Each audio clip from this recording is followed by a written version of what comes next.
All right, we're already having a very good time, and I'm very happy that you're here. Good evening again, and welcome. I am Professor Karen Trivett, the head of FIT Library's Special Collections and College Archives Unit. We go by the acronym SPARC, or SPARC for short. In honor of Black History Month, today's community of focus will be the FIT Soul Club, and reflections on its history by those who were involved with the student club activities. While you gathered today, you saw some highlights from our treasure trove of FIT Soul Club videos. Before we move on to this exciting event, I want to take a few minutes to talk a little bit about how it came to be that the library can bring the fabulous magic of the Soul Club from the 70s, 80s, and 90s back to FIT today and forever forward. Harvesting, capturing, and creating FIT's unique and rich experiences and creations was defined as one of the FIT Library's primary goals under the direction of Professor and Director Greta Ernest when she arrived in 2003. Thank you, Greta. Over the years, the library's team has created a wealth of precious FIT assets to make FIT's unique entities accessible to the FIT community and well beyond. The FIT Library's new digital institutional repository will ultimately encompass the various products we have created over the past 2 decades. These include the library's Archive on Demand service, the FIT Digital Image Library, Spark Digital, FIT Authors Creations, FIT's graduate student theses and capstone projects, and our oldest program of unique resources, the Oral History Program. The program at FIT is charged with capturing the unique and rich experiences of our community over time. Spark oversees the recording, organization, and access to these important historical recollections. Originating in 1977, the Oral History Program collects, preserves, and makes freely available and digitally accessible circa 400 oral history interviews and their transcripts. In 2009, Greta earmarked this valuable activity as a priority to capture FIT's unique history for posterity. The program was reintroduced to campus and revitalized with support from one of the college's first diversity grants, and I had the pleasure of serving as part of the inaugural team. Thank you again, Greta. Spark now champions the program and has developed it into a flourishing oral history program that we host today. At roughly an hour each, individually and together, these nearly 400 exchanges offer enormous and truly endless, in-depth, and fascinating information. In these interviews, listeners and viewers will encounter information, knowledge, and even wisdom that they cannot find anywhere except at the fabulous FIT. Combining Spark's assets with the library's main collection, the video clips you see today are pulled from the Soul Club fashion shows that have been captured in video format. Many interviews are now available via the library's Archive on Demand service. Now, a little bit about the Soul Club. It was originated in 1968 after the death of Reverend Dr. Martin Luther King, Jr.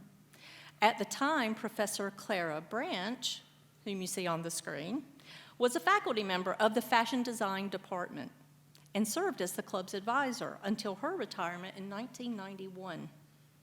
The purpose of the club was to share and celebrate Black heritage and culture and to mentor students in fashion design. The Soul Club of FIT is perhaps best remembered for its annual standing room only event, the Soul Fashion Show, which was held at FIT from 1971 through the early 90s. Professor Branch directed these shows, which featured the work of young Black designers and models and were supported by the larger community of the New York City fashion industry. I would also like to take this opportunity to mention that an entire generation before the 1964 Civil Rights Act, FIT was admitting and educating Black students. Clara Branch is among those students in the college's very first yearbook. The Soul Club Oral History Project is an initiative of the FIT Library, inspired by the Soul Club fashion show's positivity, dynamism, and wonderful design. For this specific project, FIT alumni and existing and former faculty members are interviewed about their participation and experience in the Soul Club. The goal of the project is to explore FIT's rich and diverse history and uplift, amplify, and publicly share the stories of Black fashion students and faculty members as told by those community members themselves. These interviews are or will become part of the FIT oral history corpus of content available to all. To date, 5 interviews have been published, with an additional 5 more to be added within the frame of this grant-funded initiative. With the consistent and generous annual financial and support otherwise directly from our college's president, thank you, Dr. Brown, such as her Diversity Collective grants and the Oral History Fund, the program is healthy and growing and continues FIT's unique place in the world for original scholarship. I would also like to acknowledge Dr. Ronald Milan, FIT's Chief Diversity Officer, and to thank him for his Diversity Collective leadership and regarding the college DEIA initiatives. In addition, I absolutely must thank former FIT Library Cataloging Associate Andrea Klein, who conceived of and led the Soul Club Oral History Initiative and poised it for the success it has become and for tonight's event as culmination. Thanks too to Jim Brady, Library Associate, without whom tonight's event would just not have been possible.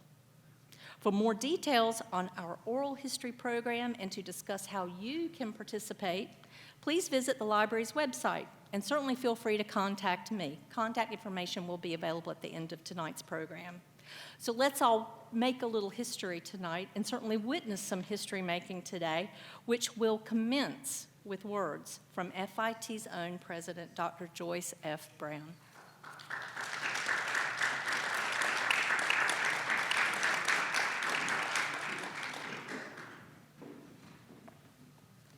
Well, good evening. It's nice to see you all, and thank you, Karen. I am really so pleased to be with all of you here tonight to celebrate such a special part of our history here at the campus, the FIT Soul Club. You know, this is really a great example of the valuable work of the Oral History Project, which is dedicated to featuring and celebrating the history of FIT and the innovators who help to shape the creative industries. So by collecting and preserving and organizing and archiving stories like the FIT Soul Club, we're ensuring that future generations will be able to find and appreciate the efforts of talented FIT students, faculty, and staff who came before them. So I want to thank the team at the Gladys Marcus Library and in Special Collections for their collaborative efforts really to bring this story and this event to light. We're so really proud of the work that you do and the initiative that you take in developing these projects from your daily work.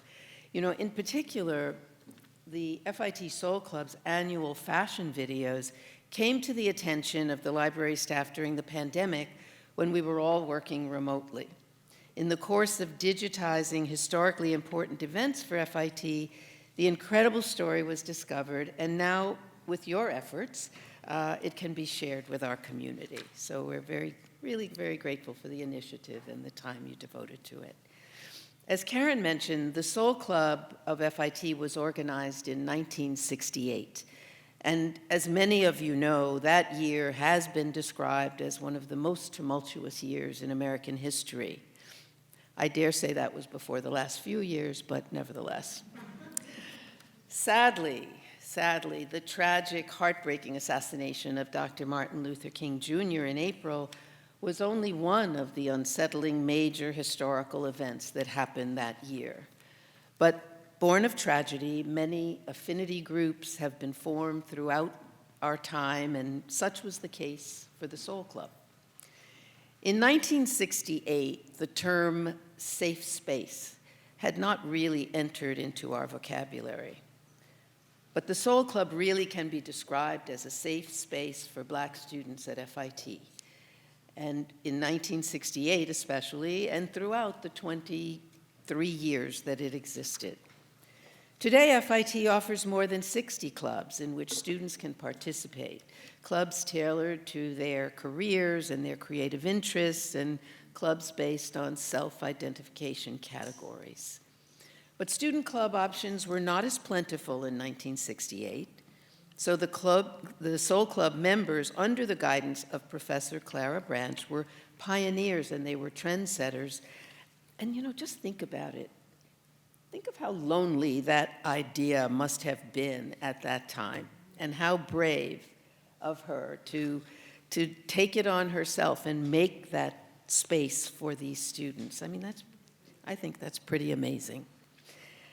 Most importantly, the members of the Soul Club came together to celebrate their sense of community, a place to belong. It must have been really a very special oasis of calm, when there was no need for pretense or for guardedness.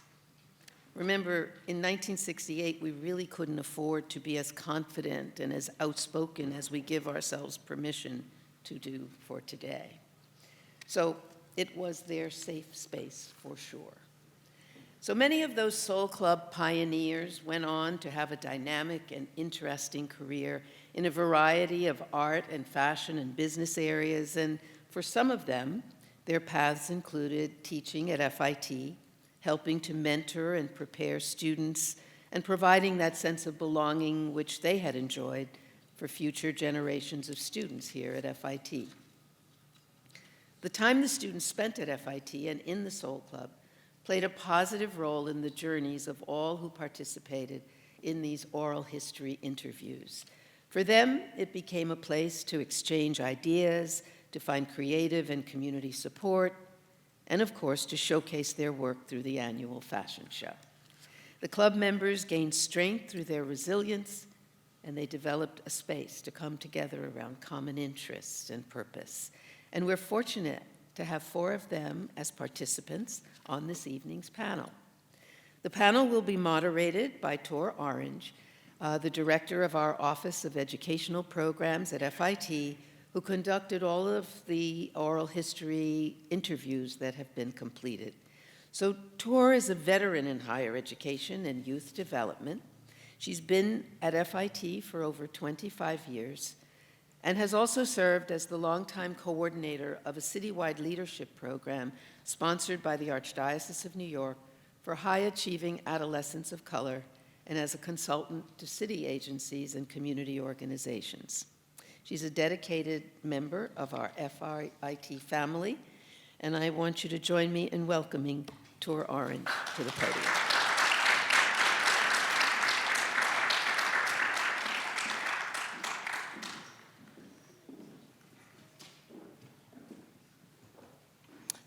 Good evening, FIT and guests. At the risk of overstating the thank yous and the gratitude, I really want to ask Karen Trevette and Andrea Klein and Jen Brady to just stand and please thank them for this evening.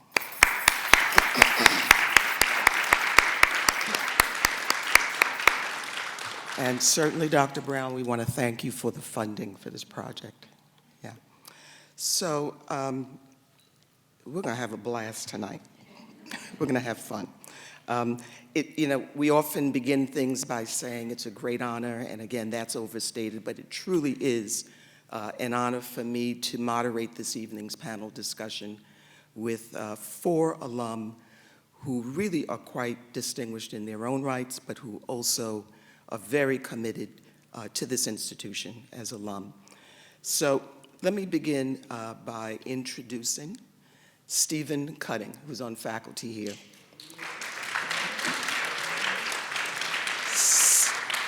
Professor Stephen Cutting is a fashion designer and educator since the late 1980s, teaching techniques in sketching, construction, fashion merchandising, and computer technology at FIT, Parsons, and Kingsborough. After graduating from FIT with a BFA degree, he became the design director for the women's wear, menswear brand Philippe Monet. He later designed for well-known brands such as Kenneth Cole, Reebok, Derion, Perry Ellis America, Larry Levine, Sia Pija, and Boston Outfitters. And with over 25 years in the fashion industry, Stephen has seen it all, outfitting some of the most notable celebs such as, why don't you yell it out? Beyonce. Beyonce.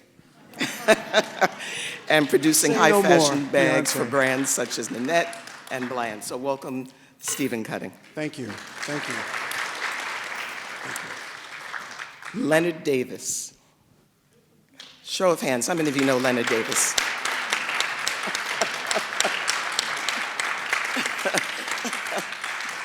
Leonard Davis is a fashion designer, a fashion event producer, author, and Black Americana collector and curator.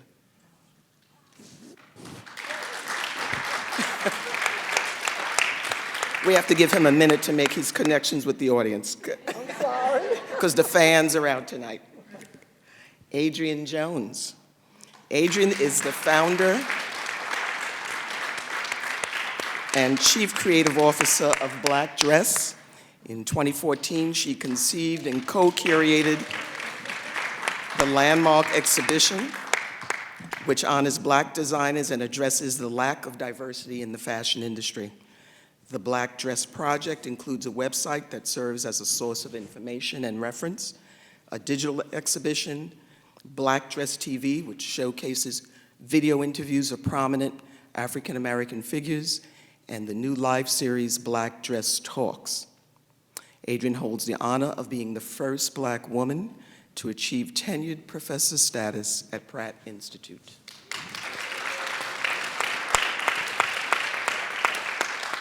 She's, I didn't forget this, Adrian, and she's taught there for over 25 years. Yes, indeed. Gwenveria Sargent.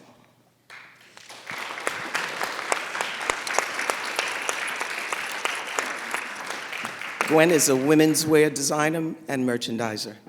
Her entrepreneurial efforts have resulted in a licensing agreement with Sears Roebuck and Company and an association with the G3 Apparel Company, Kathy's of California and Berkshire Hosiery, which resulted in a nationwide distribution in over 100 stores. Gwen worked as a fashion designer in the garment district for various companies, including Rhapsody Blouse, Sergio Valente, Hampton Industries, Tracy Evans, and Lauren Stevens. She is a co-founder of Faith Designs and has served as an adjunct professor here at FIT in the fashion art department from 2002 to 2007.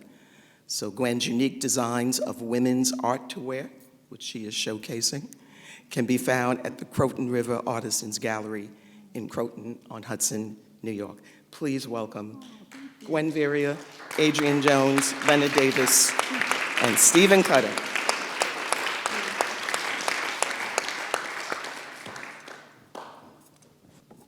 So I've begged them all to behave tonight.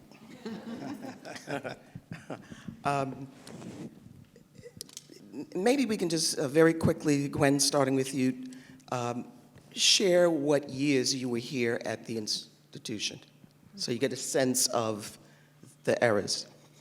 Well, I started in January of 1976. And I'll tell you, I didn't get accepted Gwen, initially. I didn't ask the story. Sorry. I said, share the years. She told me to behave, okay. Behave. Yeah, 76 through about 78, 90. I'll make it quick. Yes. 77 through 80. I first came here in '69, and I graduated in '73. And for me, I was here in 1979 to 81, and then 81 to 83. Great. Great. So we're going to start a little bit backwards and then move our way to the experiences of the Soul Club participation. Go, Gwen. So, to really talk a little bit about your trajectory, very briefly, where you were raised, how you landed here at FIT. Okay. Well, I was introduced to fashion through Ebony Fashion Fair.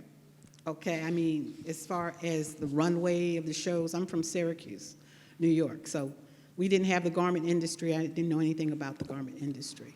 My mother taught me how to sew, and so what I wanted to be in high school was a fashion designer. So I learned how to sketch, and I put together a portfolio. My home economics teacher was able to help me to put some of my original designs together, and off I came. Yeah, FIT was the only school I really wanted to go to. I knew what I wanted to be, and so I was very happy to be accepted into the college here. Adrian?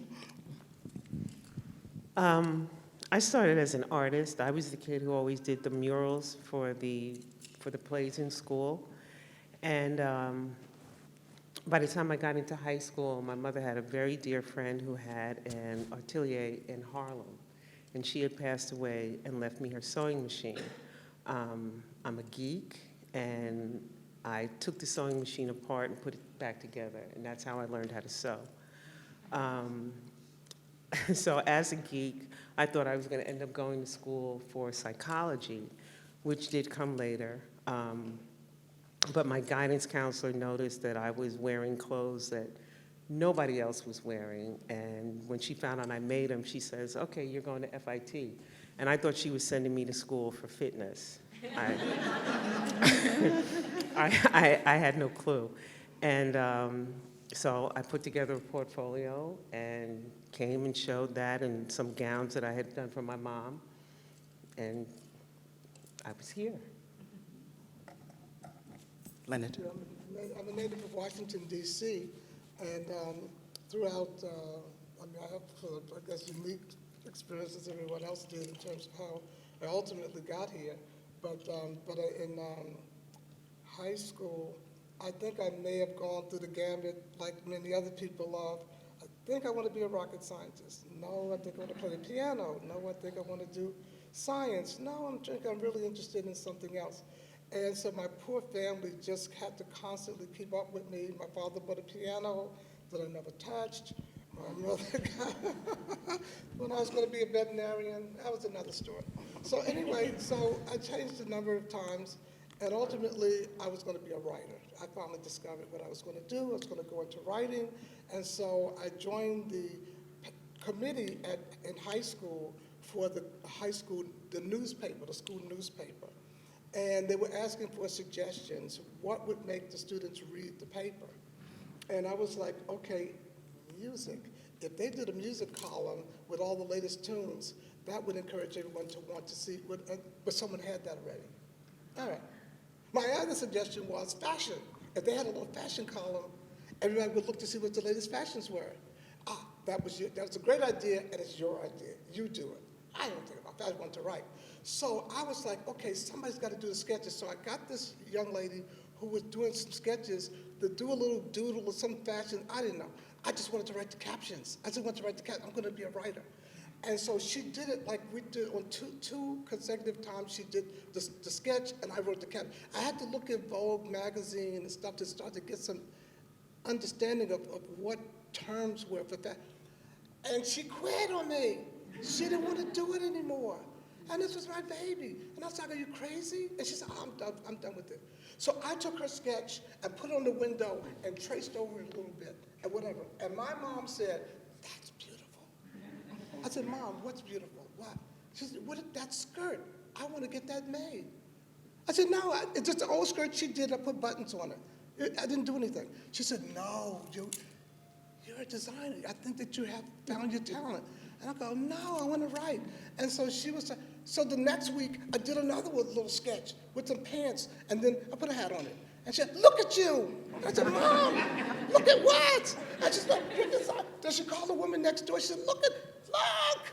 And they both went, oh my God, that's great. And I go, really? You have a talent? And I said, I do. He said, yes. And I go, okay, I guess so. So I kept on going with it, and I developed an interest and all of that. So by the time I was in the 12th grade, I was Christian Dior already.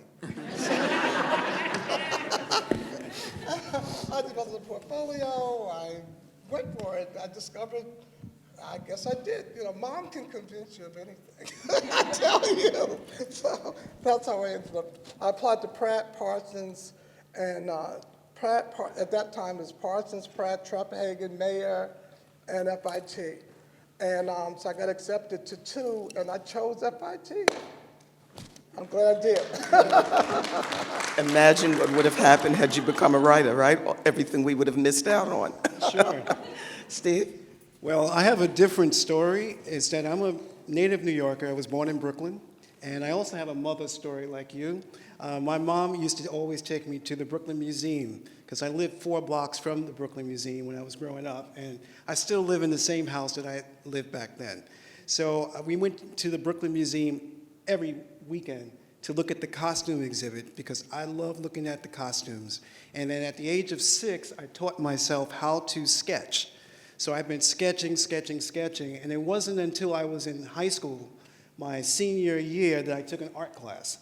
And that's when I really developed my passion for art and to be a designer. At the time, it was the movie Mahogany that came out with Diana Ross, and she went to Rome, and I said, you know, that's where I'm going to go.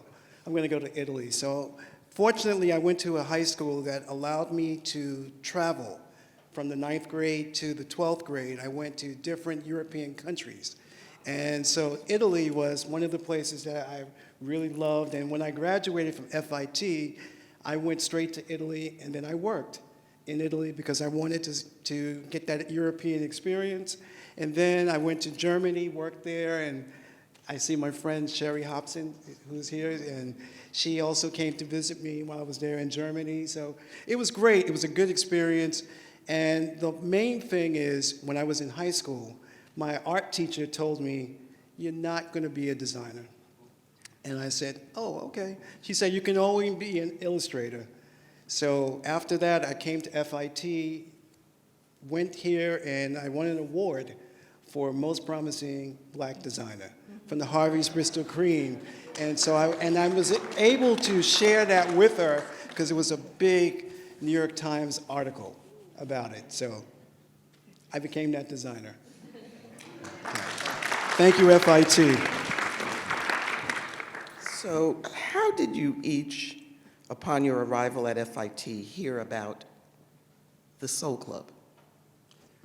Can I start? You guys mind? Okay, I'm going to start. Well, no, I want the little contemporary in there a little bit, okay? All right, so what happened was that I couldn't afford the tuition here. And so I went to, I was part of the TAP, I believe it is, Tuition Assistance Program. And Ms. Branch was part of my work study to work in the office with her. And so there I got a very close connection with her. And then after that, that's when I learned about the Soul Club. And I learned about the networking part behind it and just all the benefits of being involved with Ms. Branch in the office. But I won't tell more about that. Say just a little bit more, Steve, about what was the Soul Club.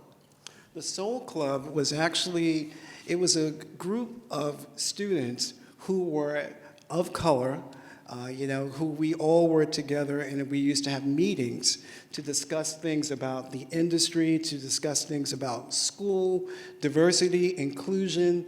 Those were the words that were used back then, but it was really about how are you, as a person of color, able to be in this school and survive and be in the industry at the same time.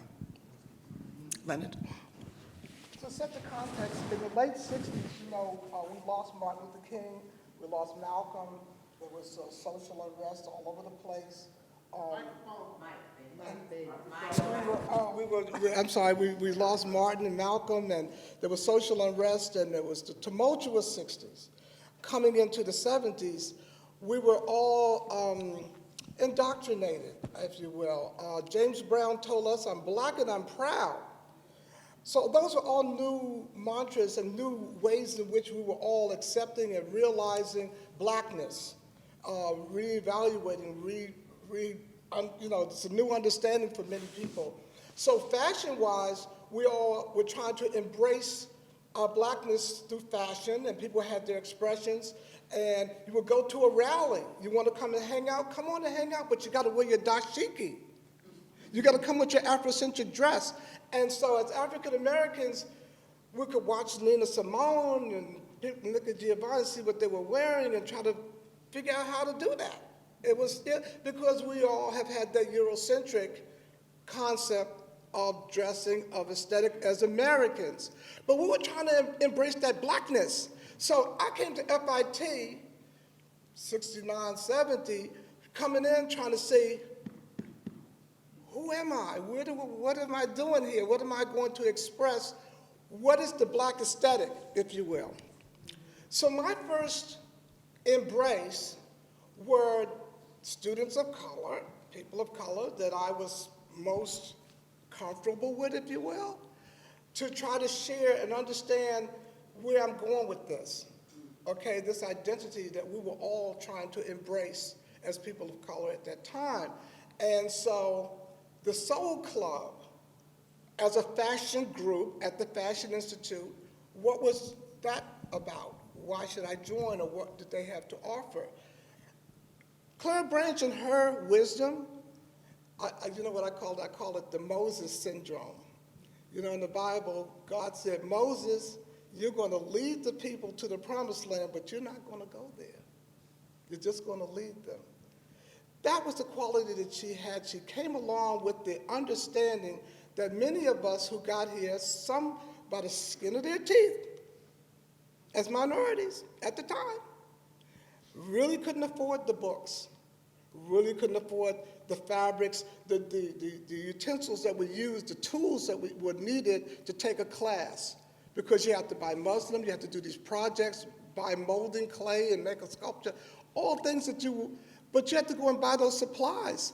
And if you would just hear the promise, she initiated this organization that had books that you could borrow and bring back at the end of the semester. What a relief. She had a fabrics were being donated from the industry, swatches and fabrics. You know, this professor sends you out to go and find swatches to do projects. Where are you going to get swatches from? And where are you going to get muslin? Because you know how many mistakes you make when you're starting to drape and cut and whatever, and make mistakes and throw that on the floor and start again? Who's paying for that? So she initiated this whole program that allowed us to quietly, without being embarrassed, to come in and go, Miss Branch, I need some fabric, because we got to, and we couldn't be that selective. You could select from what's there. I needed to borrow a book. I am just struggling right now. I'm hungry. I'm whatever.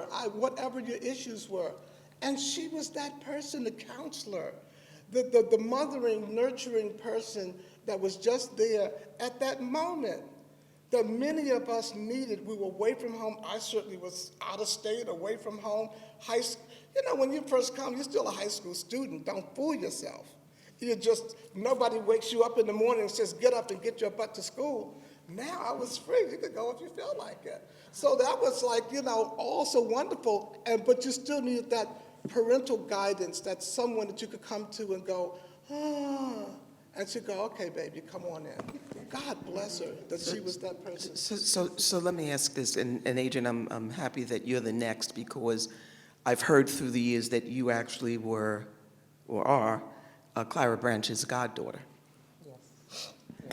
So was the Soul Club specifically for design students or for all students of color? What was the capacity? From what I remember, it was for all of the students, because she had not only fabrics and books, but all the supplies that one would need to attend classes here. And so that was my first time actually seeing her. And for me, she was always larger in life in stature and just in the presence of being Clara Branch. So going into that office, it was a huge space, and there was a wall that divided it, and where she actually sat was like a third of the room. And most of the time she was behind there, you know, on the phone or something. And my first image of her was like she was the Wizard of Oz behind the curtain. So I would come through there, and she had this assistant named Lotus. And that's who I dealt with most of the time. But then there came a day where a friend of mine, they were having tryouts for the Soul Club fashion show. And I was so uninterested. But a friend of mine, she's like, just come on, just go with me. I really want to be a part of this. So I was like, oh, okay. And you know the story, right? She tried out, and I got in. And that's how it happened, and that kind of put a squash on the friendship also. But she became so much more to me than just a mentor at school. We're actually born on the same day. And I don't know why she took us, because there were a few of us, under her wing, but so very grateful that she did. And at some point, she didn't have children of her own. And I was honored to become her godchild. I mean, and again, not meeting her until I got here. And there was so much more that she added to my life. Like, you know, when you introduced me and said, I'm the first Black woman to get a tenured position, she taught me how to fight that fight because of what she had gone through here at FIT. And there was just so much information that she gave me. I have amazing parents, and she was a bonus mom. And she filled in a lot of information about the industry that my parents didn't have. And then when I decided to take a position at Pratt, it was almost as if, because we were born on the same day, that I was born to have some of the same struggles that she had had here. Because I experienced a lot of the things that she had told me that happened to her here at Pratt, except I had this amazing woman to give me a guideline as to how to get through the poppy fields and the flying monkeys and all the other craziness so you could get to the Emerald City. Avoid those minefields, yeah? All those landmines, right? All of that, all of that. So, we will talk about the iconic fashion shows, but I really want you to really continue to set the stage about the club and what it offered before it kind of became known for its fashion shows. Gwen, I know that when we did our interview, you spoke to the fact that coming from Syracuse was a bit of a transition, but not necessarily along racial lines, because you had come from an integrated experience in Syracuse, but that nonetheless coming to FIT was a little jolting, and how grounding it was to have something called the Soul Club that had resources that you could, you know, maximize. Speak to that a little bit. Yeah, as like Leonard had said, it was just, I was a TAP student also, and I think there was something called P something, was another Pell. financial, Pell, the Pell. Pell was something, maybe it was Pell. So I had to do work study as well. I wasn't fortunate enough to work with Miss Branch, but I do know that I was fortunate enough to be able to utilize the fabric room that it was a part of her kingdom.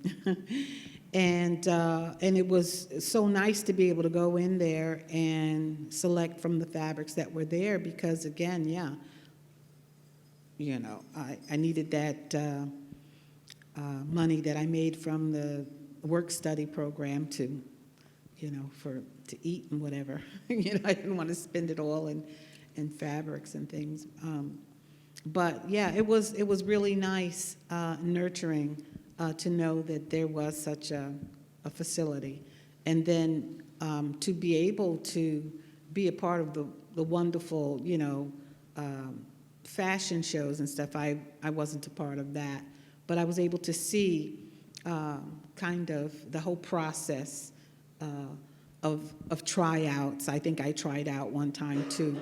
Of course, I didn't make it. I wasn't tall enough, and I just didn't have the model physique, actually.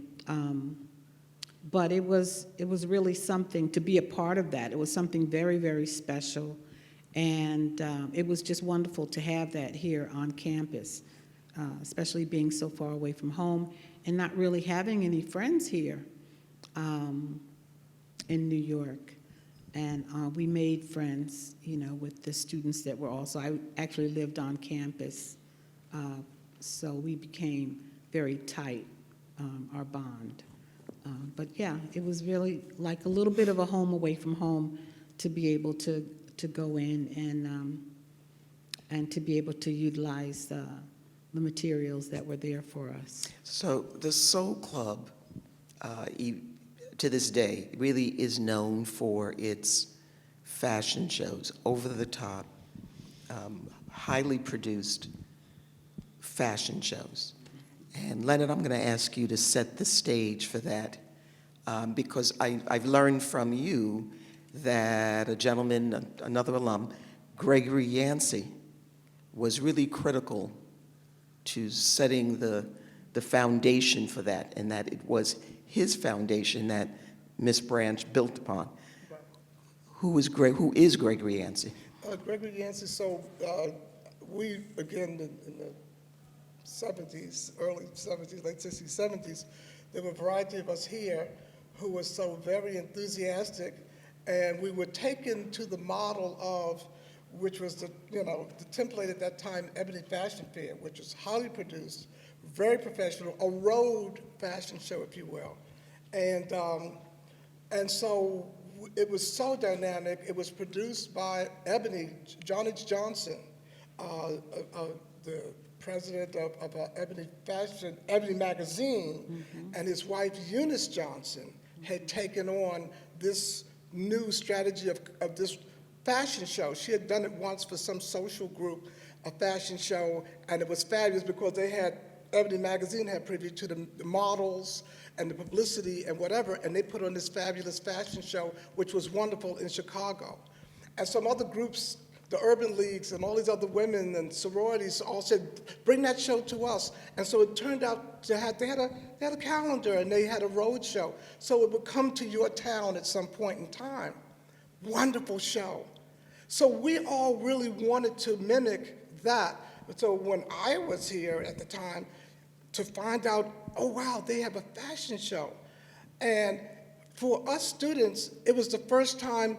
It's very important, to show you that you are important, that your work can be displayed. It's something special about having your work on display for the first time, to get that opportunity. Very often the scrutiny prevents you because of competition, the selection process. So Yancey was integral there at that point because with that template of the Ebony Fashion Fair, he brought that to Miss Branch, who again, Miss Branch was a mother, a very, very easygoing, simple person who really was trying to spearhead this whole organization to share, to provide resources for people who were struggling, if you will, at the time. And so as a fundraiser, to be able to buy more books, to get more tools that she was getting, because that's how they were supported.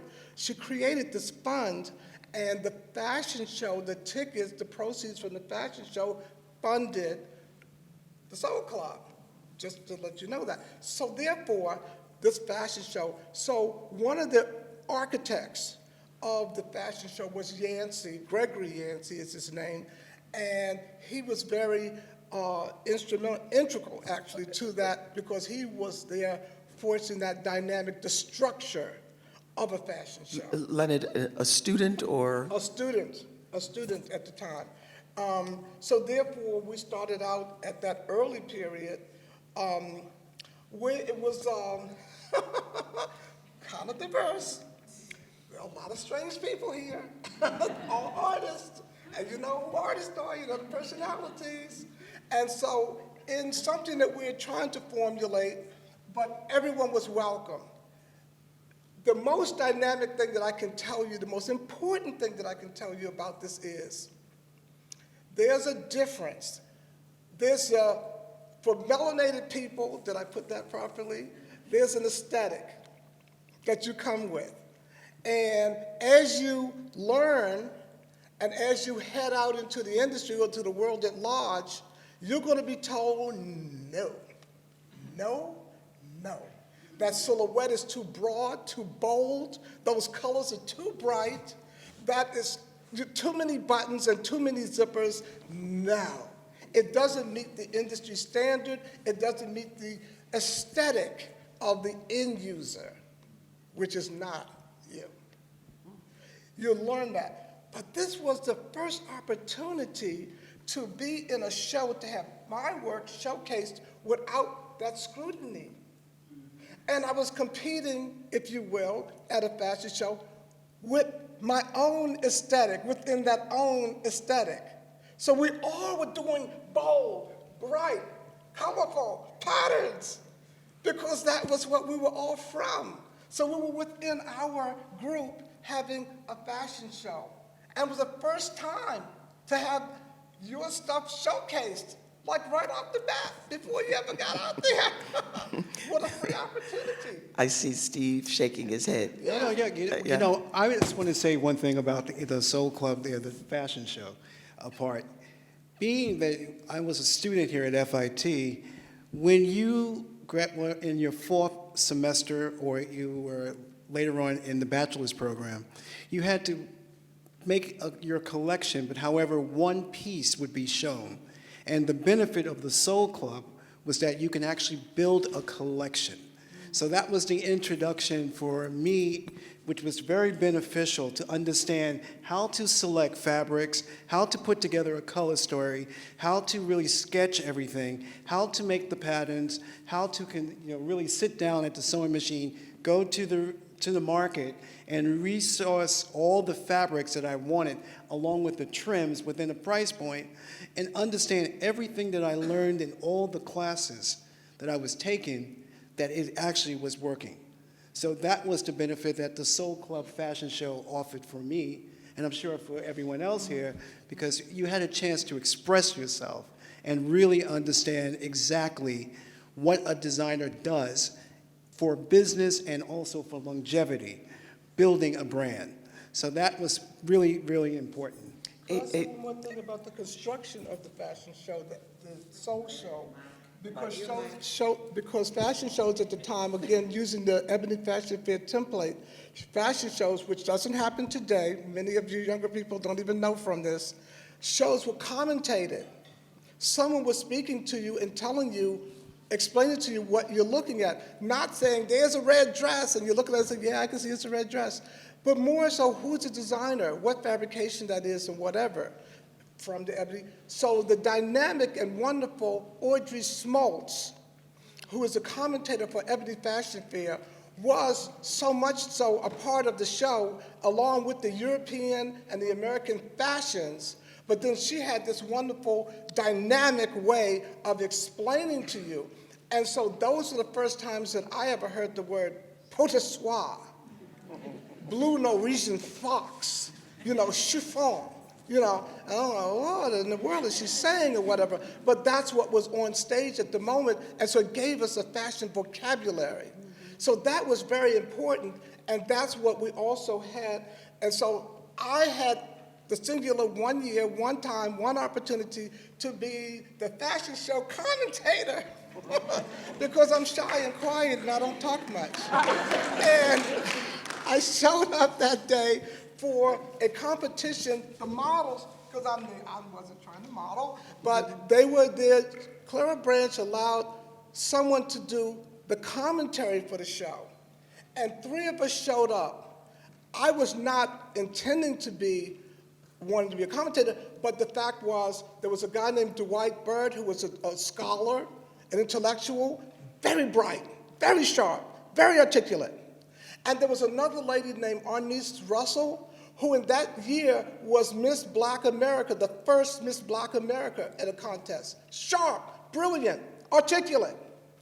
So then I was just saying to them as a suggestion, this show has to be dynamic, and whoever's going to do the commentary really has to bring it. And they were going, like, yeah, okay, calm down. So when she started with the selection process, Clara Branch, in her wisdom, God bless her, turned around and said she would split the show into 3 parts. All 3 of us could commentate. So Arnice started the show off, and part 1 of 3 parts. Then part 2, I got, and Dwight had part 3. So I was there ready with my understanding of how a show should be dynamic, and I was just offering them commentary that was like, bam, boom. I think the most important thing I told them was a plaid outfit. If you see a plaid, the integrity of a plaid is plaids have to match. Look and see if it matches, and I said no more. And the audience stared. Then after a while, they broke out into an applause. I said, oh, you got it. I said, you got it. That's the integrity of a plaid. So that kind of commentary was dynamic. And then I'm done with my segment. It's yours now. And this guy was like, you go back out there. We're not doing that anymore. But as you know, as students, we come here. At that time, they just had the associate's degree, 2 years. And after that 2 years, you're gone. And a brand new class comes in. So that was just my experience for that period of time, and then everybody was here for different other time periods or whatever. But I'm just giving you that as far as the way the show was constructed. It had a commentary as well as the models, the dynamic models, and the dynamic clothing that the individual designers were able to showcase without a lot of rejection. She allowed everybody to just bring your thing and just come on, and she just slotted everybody in, whoever we were. She allowed us to showcase our garments, Adrian and Gwen, what were some of the challenges? We always hear about the upside of those iconic fashion shows. Share what was going on behind the scenes. or not. Well, first I want to say some of the people who are nearest and dearest to me, I met here. And those friendships still thrive. Stephen is one, Mattia, Jerry, and Miss Roseanne. So I'm very grateful for that. And even Stephen and I were talking earlier. We just had so much fun, it was ridiculous. We had so much fun, we would get in trouble. And when Clara Branch yelled at you, you knew you had been yelled at. And you quickly tried to blame it on whoever was sitting next to you. Like, it wasn't me, it wasn't me. And she was just like, all of you, all of you. But that type of experience, because I lived in New York, so I didn't live on campus. So this was like my dorm life here. And we just created this camaraderie that, like I say, to this day, still carries us through. So downsides, she worked us like rented mules. And we had to have But all clothes about done. the Because I was not only the concept of excellence. the concept not of exploitation, but in excellence terms of was- excellence. and the bar was high. Yes. I went to school with some of the most talented individuals. And so I not only modeled, I was also a designer in the show.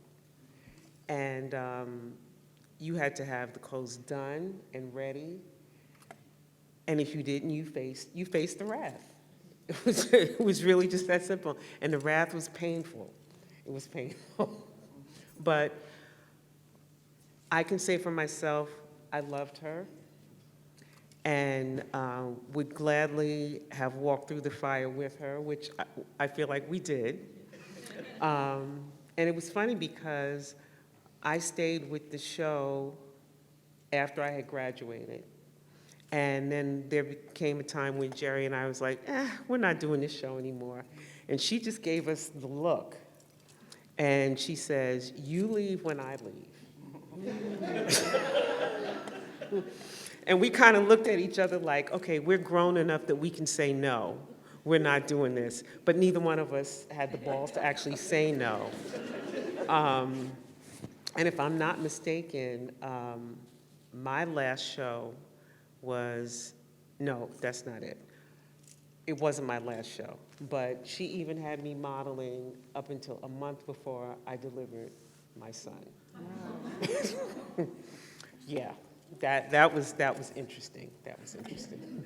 So Rihanna has nothing, nothing to brag old, about. That's so old, that's so tired. That's so old. We've been there, done that, right. Gwen, any down, Well, not I downside, just remember but that Miss Branch, she didn't take any stuff. I mean, I rarely saw her smile. She wasn't one of those warm, fuzzy, not when I saw her and saw her interact with the students. She ran a very tight ship. I think that, very much like some of our parents, they're very strict. They love you, but you did not mess with them. You did not waste their time. You had yourself together. they weren't your friend, right? Yeah, they weren't there to be your friend. They didn't care if you didn't feel that they were being friendly. They weren't there to be friendly. It was, we have to get this done. It has to be done correct. And if not, don't even come in here. Don't come late. I remember that, be respectful. You're not going to speak any kind of way in front of her. It was like, and that type of discipline was like home to me, because that's how I grew up. And so it wasn't something that was foreign to me, but she was someone to be respected. And in her presence and in her space, you had to respect. She commanded respect and excellence. But she did have a warm and fuzzy side. She just didn't bring it to work. She was very professional, but she had a warm, fuzzy, and comical side that some of us were privy to. So the national theme for this year's Black History Month is resistance. Something out of the ordinary, or? I don't want to put words in your mouth, but having not experienced Clara Branch, when I first came to FIT, I met Clara, but she was very reserved, very, very reserved. But when I think of the national theme of resistance, I can't help but think of the Soul Club as a manifestation of that. Her version of resistance. I'll start. Speak Okay. to that. I'll start with that. I can speak to that, like I said, because I got a part of her story in my life. And outside of campus, she would talk to me. And she would talk to me about how she had been treated here. And she hadn't been treated fairly. She didn't get the same promotion. She didn't get the same backup. Here we were doing these amazing fashion shows. They were sold out long before the show. The shows were always in February around like the 20th, maybe like around now, right? And standing room only. And then we got picked up and started traveling. Oh, that was fun. And she never got the recognition that she should have for what she was doing at that time period and for the amount of students that she did that for.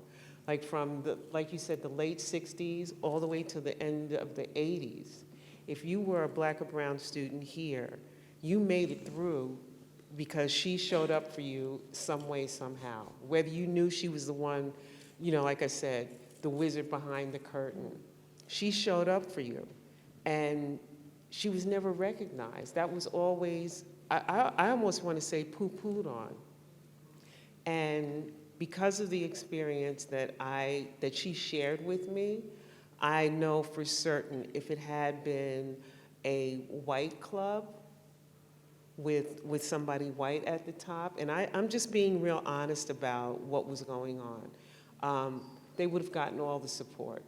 There would have been a part of one of these buildings that would have had her name on it. So when you talk about resistance, Yeah. she did what she could do with what she had.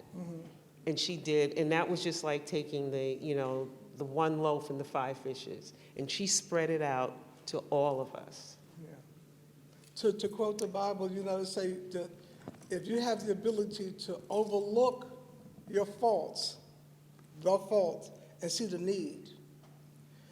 She was not about herself. And what you're saying is she didn't get the recognition, the kudos, because she was not about herself. This was not for her, it was for us. And she did not have a big ego. She was not a fashionista. Okay? She was like your mother, maybe your grandmother, at the time, a nurturing soul that you could come to, and she was not judgmental. She would not, if you were doing a little much, she would scale you back. Quietly, privately, she would come to you and go, I think you got a little bit too much makeup on.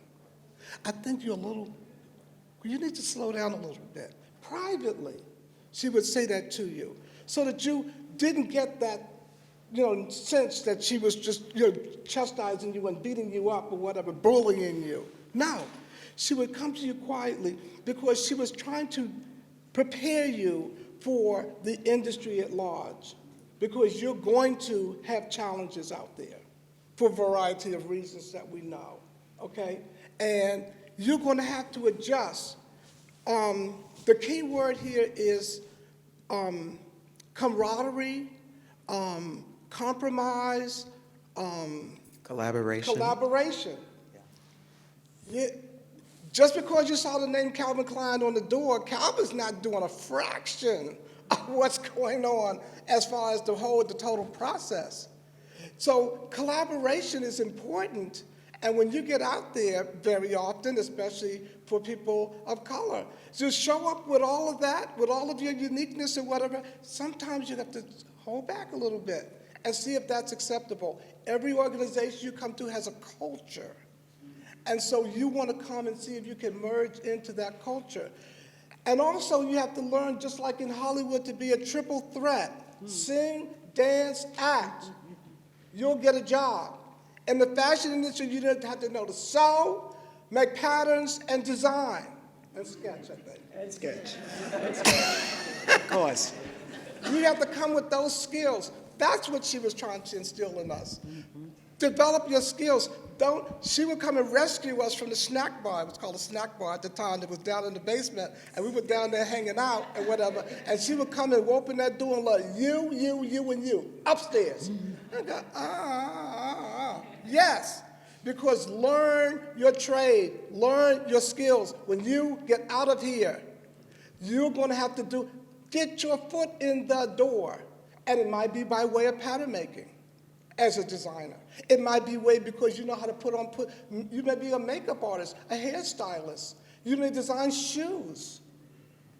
All of those skills are here that you can learn, that you can avail yourself of all of that. Because you get out there, you gotta get your foot in the door. And don't be hindered because of your personality challenges. So that was the things that she would be able to say to us, and that was her resistance, if you will, of knowing the challenges that we are going to be faced with. Sure. And speaking to us at 18, 19 years old, to say, shh, Okay, I hear you. I get it. But you're not going to make it like that. You know, you got this multicolored hair. Well, this is then. Now it's acceptable. Or, you know, you want to be a drag queen? I get it. But hold on a minute. Do that late at night at home. Don't do that out here today. Don't show up for the job interview with your costume on. Save it for later. She would just quietly say that to us and tell us, you're going to have some resistance out there. Everyone's not going to accept you. Find your place, but have multiple skills, okay? So that you, As is the case for all of you, yeah. right? But you know, one Steve? thing I just want to say about Miss Branch, that I don't know the Miss Branch that Leonard knew, but I knew that she was not the quiet, just be like this. She was really like, no, don't wear that. Don't do this. Don't do that. And that's how she really was. And it was really great for a support system. That's the main thing. Besides everything that you and Adrian have already shared, it was just great support to give each and every one of us an opportunity to really understand what fashion was all about. And that's the really good thing that we can say, thank you, Ms. Branch, for just allowing us to express ourselves and at the same time to grow, make the mistakes, and, you know, overcome the challenges of the industry, and then come back to her and say, you know what, at this time I had this problem, can you help me? And she would always help you and always give you some kind of support. The words were always said with meaning and emotion just to make you feel a certain way. One thing that you most carried into the industry with you as a result of what you learned from the participation in the Soul Club? I'll start with Yes. that. Because I wanted to add to what you were saying, resistance. I'd like to think of it as insistence, you know. And the struggle continues today, as we all know. So I can just imagine what Ms. Branch was going through back there in the 70s, because there was no acknowledgement that there was a struggle going on. You know, you should be happy that you're in this school, you know. So what that you don't get the same type of promotions or whatever, you have a job here, you know. There were certain things that are not spoken of that you're just supposed to be able to accept, you know, as a person of color. And you get used to certain means of discrimination and so on and so forth. But if you continue to assert yourself, you don't have to necessarily, you can still get along, you can go along to get along, but you can still have a voice, you can still be seen, and your voice can be heard. I think that the Soul Club was a perfect example of that. And it's a shame that she didn't get the type of recognition that she should have. But as a result, I think the lasting legacy of it will never die. I'm so glad they found the tapes from the shows, because it's a history that FIT should be very proud of. You know, just pulling this whole event together tonight is an acknowledgement. I just wanted to mention that I think Yancey, again, just like Miss Branch, was someone who was very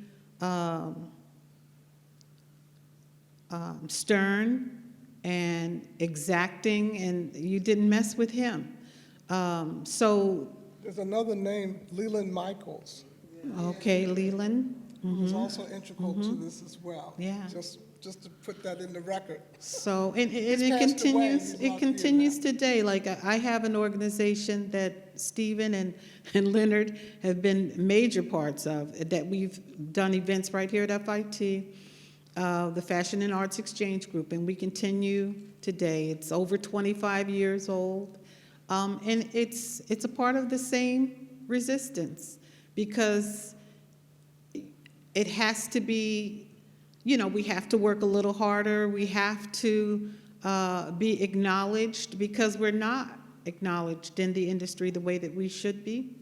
It's just now starting to be something that is acceptable. Before, when you would talk about it, it was just like, oh, what are you talking about? What do you need extra this and that for? Everything is okay. You're all right. We're all friends,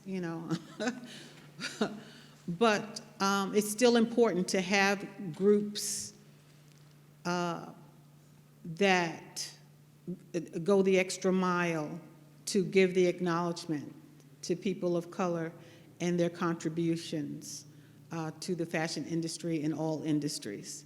So I just say that it's important. We think of someone like Ruth Carter, Yeah. the designer, Ruth Carter, doing amazing things, amazing things. Right.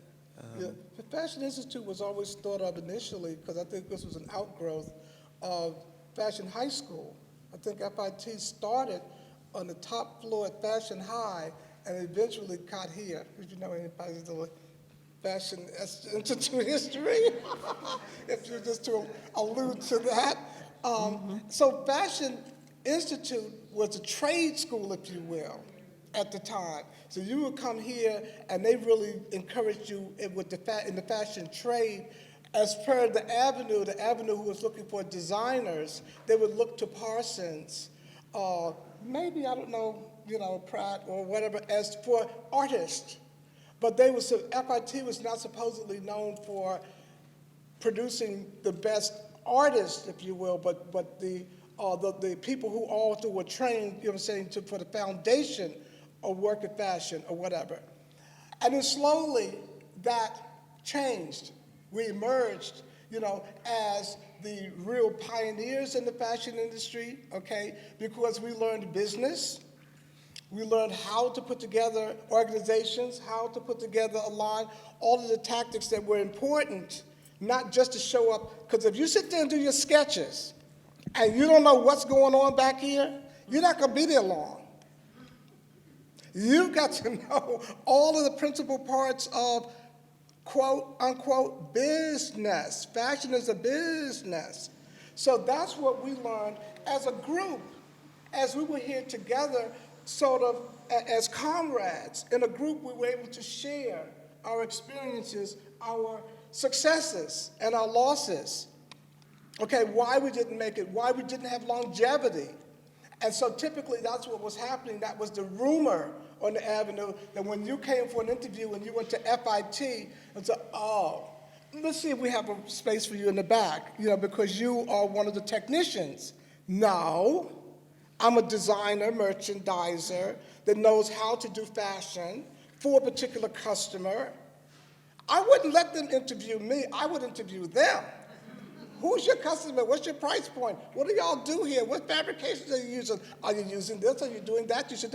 I learned that here at FIT. And I learned that from my fellow comrades who came back and go, the one thing I didn't know was this. The one thing I wish I had said was that. And I was like, I know to say it next time. That's how we learned as a group.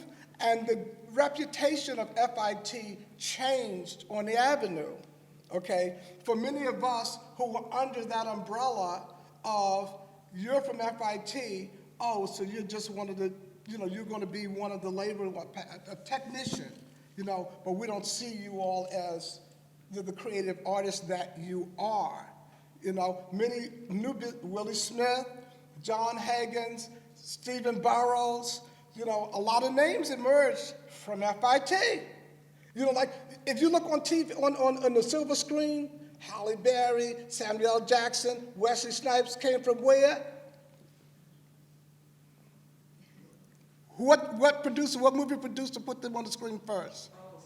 There you go, Spike Lee, yes. You never heard of these people before Spike Lee put them on the movie screen, okay? So a lot of the pioneers and a lot of the people that are really, a lot of the major fashion companies that are out there are backed by somebody of color who's there in the back room who knows all of the arts that can keep that engine running, okay? While you're seeing the name of some designer who is really not,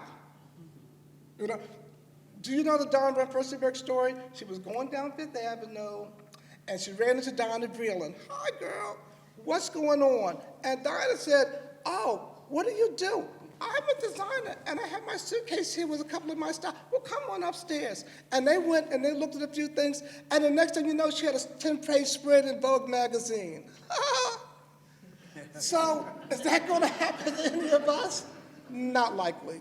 So, you have to get out there and work and build these relationships and meet people coming from FIT, which at the time was like, but we proved ourselves. And I'm so proud to have been a part of this experience because when I got here, I was home. I met my comrades. I was crazy and weird, I knew that, but I met some other weird people too. And I was like, okay, I'm not the only one. So I was so happy. And like you said, Clara Branch, who was there to just hold us down a little bit, just hold us down a little bit. But in the 60s, we were all wild chickens, running like crazy. We had people, this one fashion show, this designer put a little, she wanted to have the chiffon blowing like you saw in the magazines. So when her gown got on the stage, she put an electric fan right there. And Clara Branch was going, what is she doing out there? And she put an electric fan right there. And when the girl walked out, the model walked out, she thought there would be enough thrust for the chiffon to blow and whatever. And so since it didn't, she got closer and closer and closer. And then the chiffon got caught in the fan.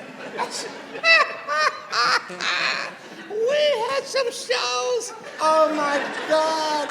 And poor Clara Branch was back there sweating bullets. Jesus Christ, what is going on?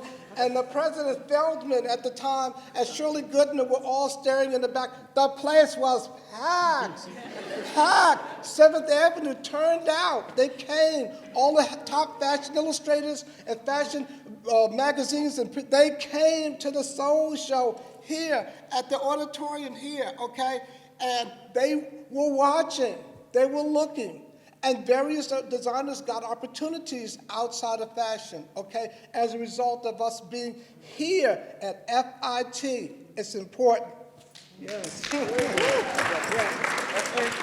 And Taur, if you don't mind, I just want to say one thing about that. FIT now is the #1 school in the world.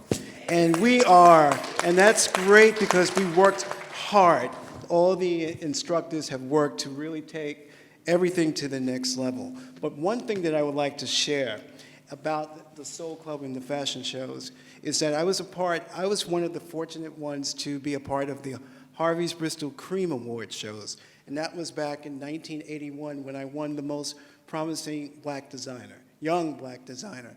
And it was great because what Lynette was saying, there was a lot of top names, Kevin and Robert, John Haggins, you name it, anyone who was really big at the time, and all Gregory Hines and Audrey Smaltz and Diane Carroll and all these entertainers and just people of color who were noted at the time were here at FIT. And it was good to be a part of that show because it was an extension of what the Soul Club show was all about. So it was just another part of the industry coming in to the school to expose us to what was going on. And that was very beneficial. Final remarks. Final remarks. Final remarks. Let's start with Gwen.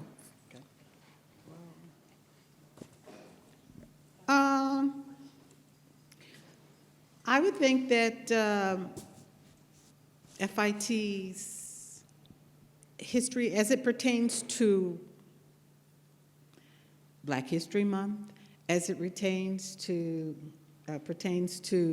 the Soul Club and the experiences of people of color who attend here, I think that, as Leonard was saying, it's very important. And I think that it's been great that we've had the president to be a black woman, to be the president as long as she has been here. I know for sure, yes, kudos to her. And I think that I agree with Leonard and everybody here that FIT does prepare you for the industry. That's one of the things that people have told me. So I wear that badge very proudly that I'm a graduate of FIT. And that it should just continue to be a beacon light for the different possibilities that can happen here for people of all races, and to be an example for the industry, and to continue to nurture these talented people, these talented students that come out of here, but to keep pushing for excellence, you know, not to give up and not to get too comfortable, to keep striving for excellence and to be the best that you can be, no matter, you know, where you come from and who you come from. Adrian? I'm going to take a personal turn. I was very grateful for the time that I had here at FIT. The education I got here as a base, and then the education that I received from being a child of Clara Branch has taken me through to this very day. The friends that I made, they're more like family. I don't even know why I said friends, because they are family. I would have never experienced that anywhere else. So for me, FIT has always been, like a lot of you said, home. It was home for me, and I'm very glad to be able to come back today and share the story of who Clara Branch is to us.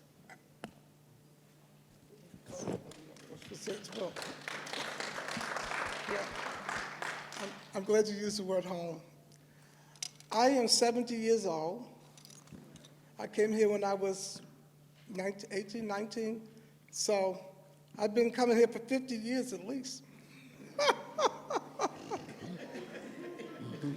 It was like, whew. But you know, at that time, there was only this one building, okay?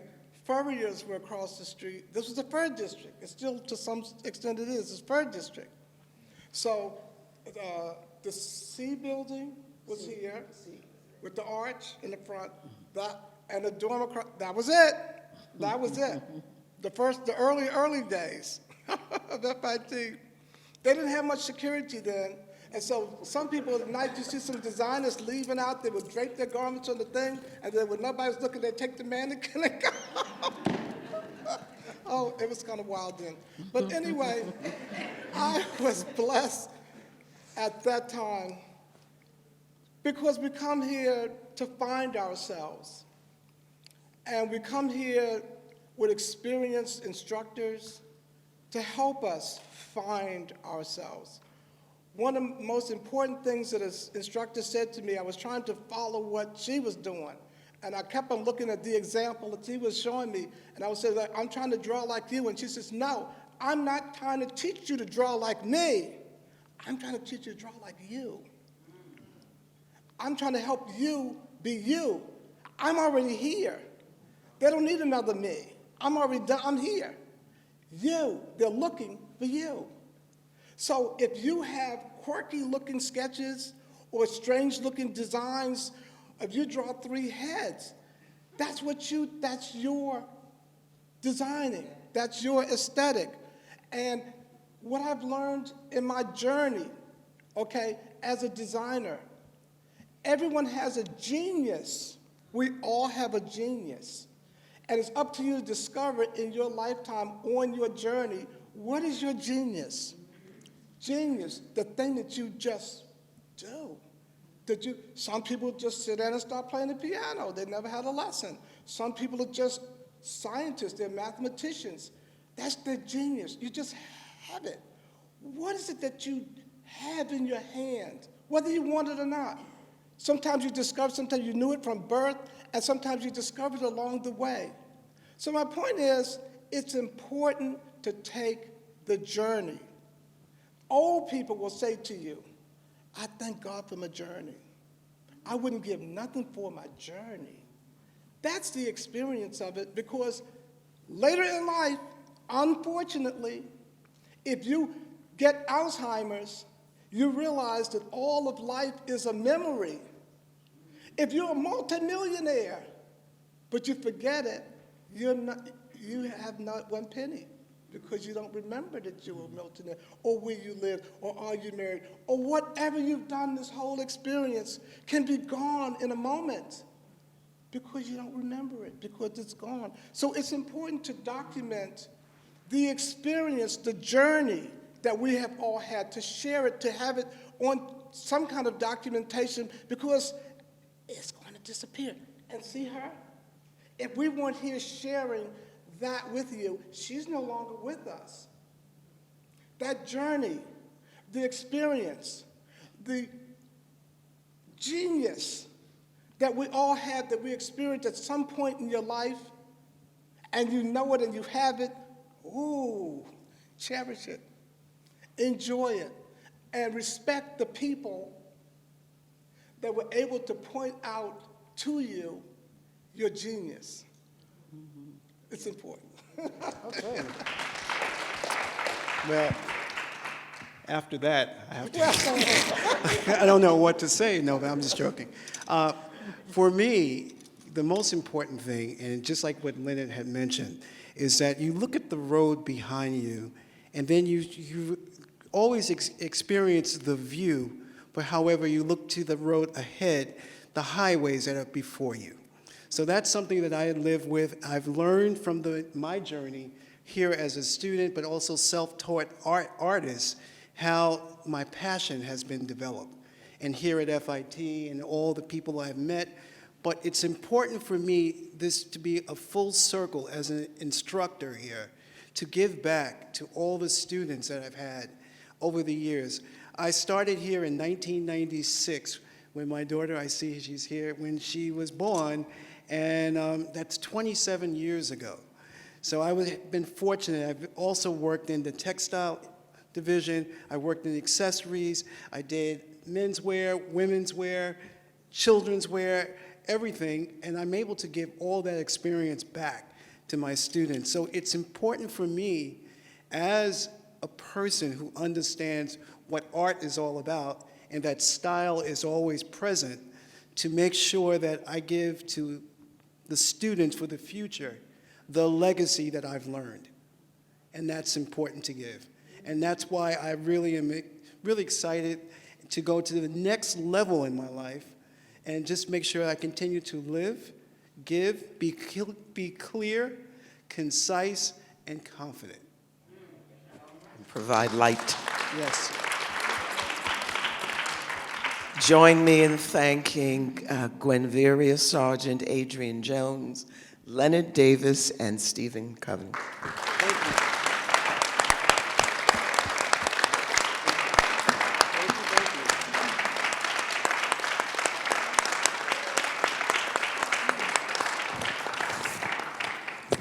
How are we with time?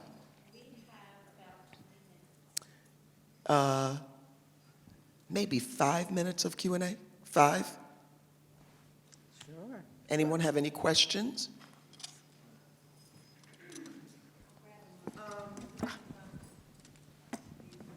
Right here in the front.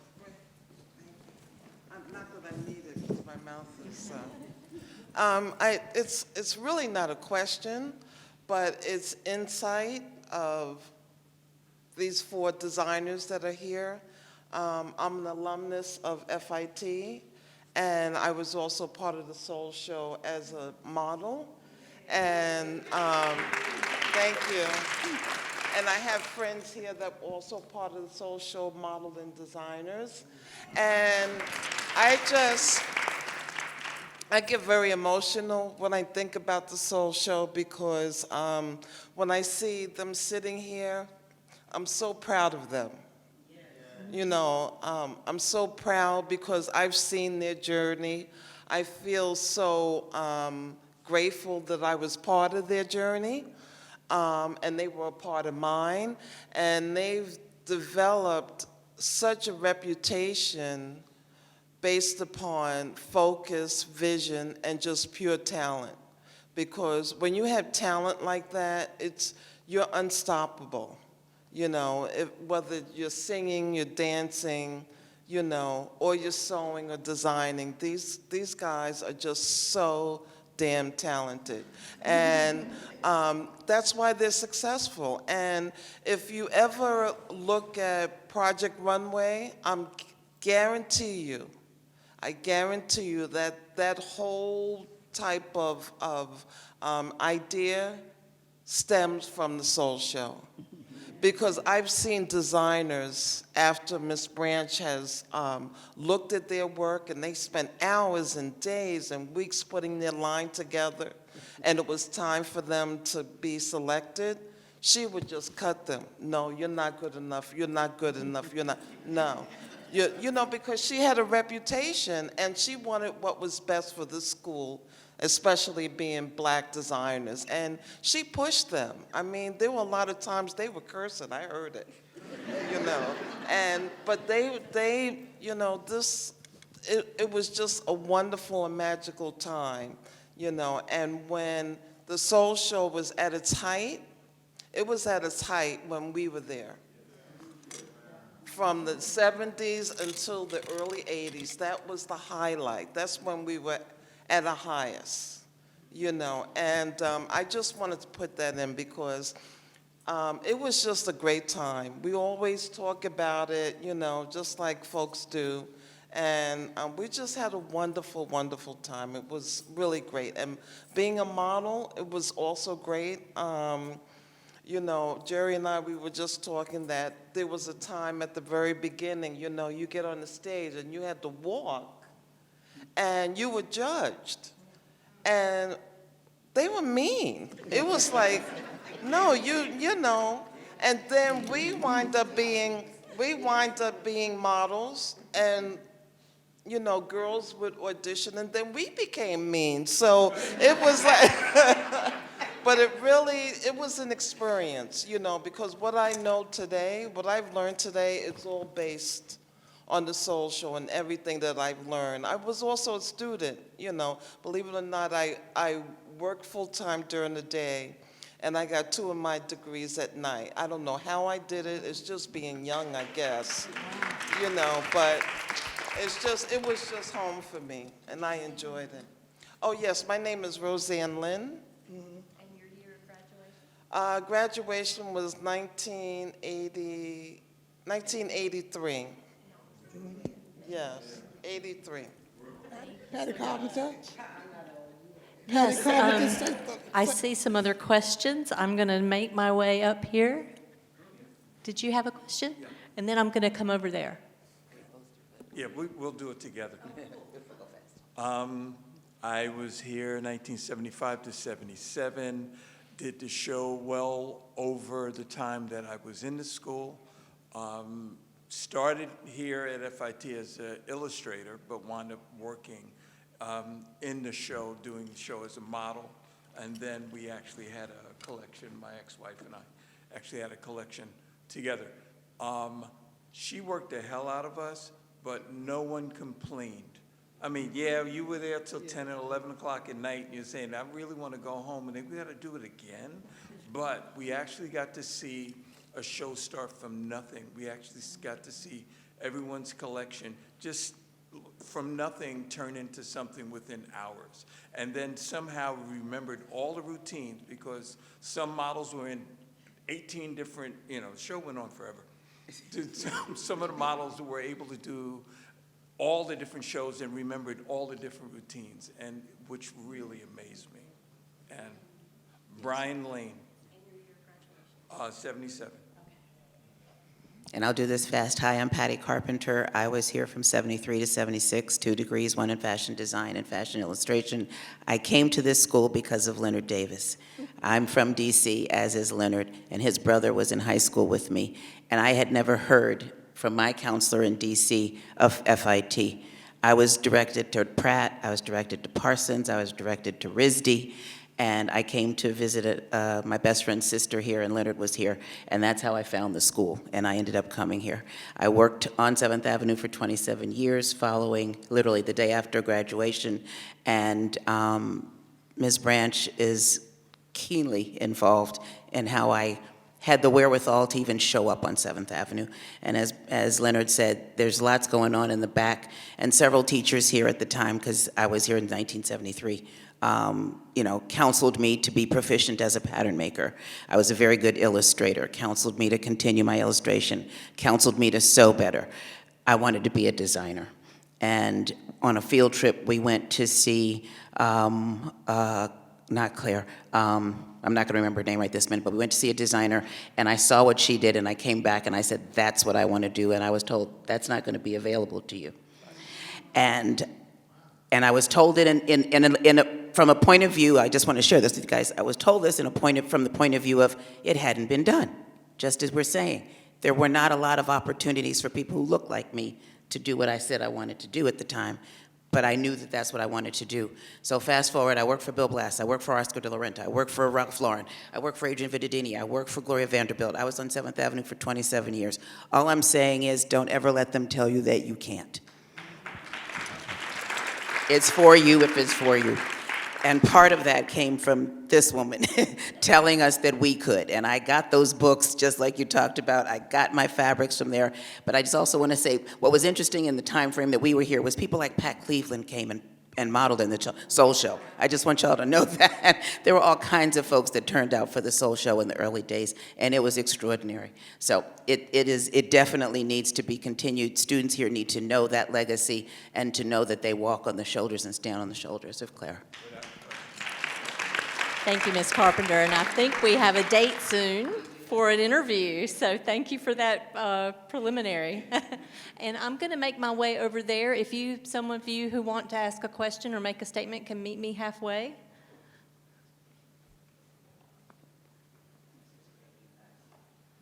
Excuse me. Hi. What's your name? Hello, my name is Carl Highgrant, and I had one question. Will they ever have the Seoul Fashion Show again here?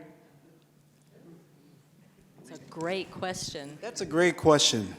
You know what? As an educator here at school, I have to find out the actual channels for something to do. And there is a club here now that I'm not really familiar. What's is it the Black Fashion Group?